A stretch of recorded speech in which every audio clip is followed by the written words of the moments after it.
ជំរាបសួរពុកម៉ែបងប្អូនបាទព្រឹកនេះបានមកយករូបចម្លាក់មកជូនភ្ញៀវណារូបចម្លាក់នេះបាទមានតួអង្គប្រនិស្ថតមកណា5អង្គក្នុង5អង្គនេះ3ម្ចាស់មកណាភាគច្រើនបងប្អូននៅខាងភ្នំពេញតែម្ដងមកគាត់បាទកំងឆ្លាក់ហ្នឹងតែមកជួយភ័ក្រញឹមបាទហើយមកម្ចាស់ផ្សេងទៀត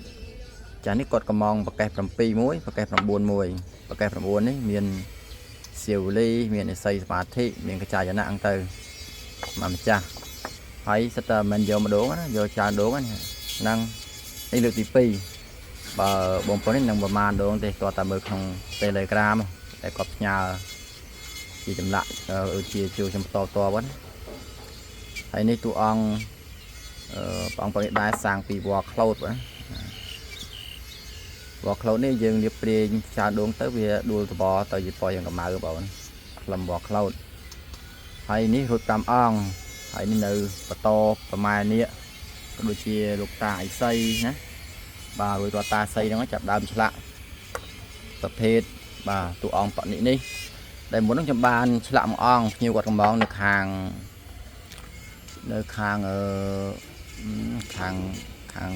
ក្រែកចឹងខាងក្រែកចឹងហី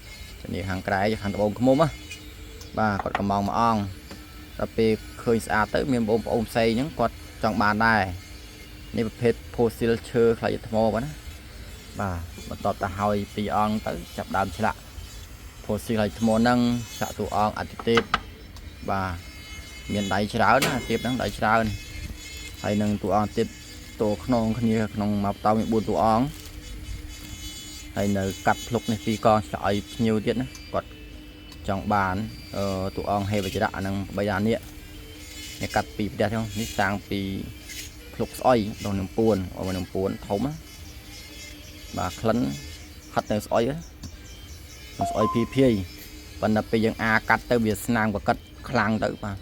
អូស្អុយខ្លាំងស្អុយដាច់មន់ចឹងបងមេឃហ្នឹងក៏ចង់បងអោរភៀងបងហើយបងអូនឯណាទេឆាតរហូត